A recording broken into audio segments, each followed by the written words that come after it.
മലബാറിന്റെ സ്വന്തം കലത്തപ്പം കുക്കറിൽ ഉണ്ടാക്കി കൊടുക്കുന്നതുകൊണ്ട് തന്നെ ഇതിന് കുക്കറപ്പം എന്നും പേരുണ്ട് കേട്ടോ. ഇനി കലത്തപ്പം ഉണ്ടാക്കിയിട്ട് നന്നാകുന്നില്ല എന്നുള്ള പരാതി ആർക്കും വേണ്ട. ഈ ഒരു റെസിപ്പി കറക്റ്റ് ഫോളോ ചെയ്ത് കഴിഞ്ഞാൽ നല്ല സോഫ്റ്റ് ഫ്ലഫി ആയിട്ടുള്ള നല്ല ആരോട് കൂടിയുള്ള കലത്തപ്പം നിങ്ങൾക്ക് വീട്ടിലുണ്ടാക്കിയെടുക്കും. നിങ്ങൾക്ക് ഇത് കണ്ടാൽ തന്നെ മനസ്സിലാവും അതിന്റെ ക്വാളിറ്റി എത്രത്തോളം ഉണ്ട്. അപ്പൊ എങ്ങനെയാ തുടങ്ങല്ലേ? ആദ്യം നമുക്ക് ശർക്കര പാനി ഉണ്ടാക്കണം. ശർക്കരയിലേക്ക് കുറച്ച് വെള്ളവും കൂടി ചേർത്തിട്ട് അത് അവിടെ മെൽറ്റ് ചെയ്യാൻ വെച്ചിട്ടുണ്ട്. ആ സമയം കൊണ്ട് നമുക്കിതിന്റെ അരി അരച്ചെടുക്കാം.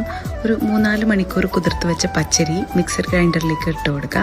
അതിലേക്ക് ഏലക്കയും ചെറിയ ജീരകം, അതിലേക്ക് കുറച്ച് ചോറും ഉപ്പും വെള്ളവും കൂടി ചേർത്ത് നല്ലപോലെ അരച്ചെടുക്കാം. ഇനി കുക്കർ എടുത്തിട്ട് അതിലേക്ക് വെളിച്ചെണ്ണ ഒഴിച്ച് കുറച്ച് തേങ്ങാക്കൊത്തും ചെറിയ ഉള്ളിയും ഒന്ന് വറുത്തെടുക്കാം. ഇനി അരച്ചു വെച്ച അരി ബൗളിലേക്ക് ഒഴിച്ചു കൊടുത്ത് ശർക്കരപ്പാനി ചൂടോടുകൂടെ ഇതിലേക്ക് ചേർത്ത് കൊടുക്കണം കേട്ടോ. ഇനി അതിലേക്ക് ഒരു 1/4 ടീസ്പൂൺ ബേക്കിംഗ് സോഡയും കൂടി ചേർത്ത് പെട്ടെന്ന് തന്നെ ഇതൊന്ന് മിക്സ് ആക്കി എടുക്കണം. ഇനി നല്ല ചൂടായ കുക്കറിലേക്ക് നമ്മൾ വറുത്ത് വെച്ച കുറച്ച് തേങ്ങാക്കൊത്തും ഉള്ളിയും കൂടി ചേർത്ത് അതിലേക്ക് നമ്മൾ ബാറ്റർ ഒഴിച്ച് അതിൻ്റെ മേലെയായിട്ട് ബാക്കിയുള്ള തേങ്ങാക്കൊത്തും ഉള്ളിയും കൂടി ചേർത്ത് കുക്കർ അടച്ച് വെച്ചിട്ട് ആദ്യത്തെ 1 മിനിറ്റ് ഫ്ലെയിം മീഡിയത്തിലാക്കിയിട്ട് കുക്ക് ചെയ്യാം. എന്നിട്ട് ഫ്ലെയിം സിമ്മിലാക്കിയിട്ട് ഒരു 10 മിനിറ്റ് കുക്ക് ചെയ്തെടുത്ത് കഴിഞ്ഞാൽ നമ്മൾ കലത്തപ്പം റെഡി. ഇതായി കഴിയുമ്പോൾ കുക്കറിന്റെ വിസിലിന്റെ ആ പോർഷനിൽ എയർ ബബിൾസ് വരും കേട്ടോ.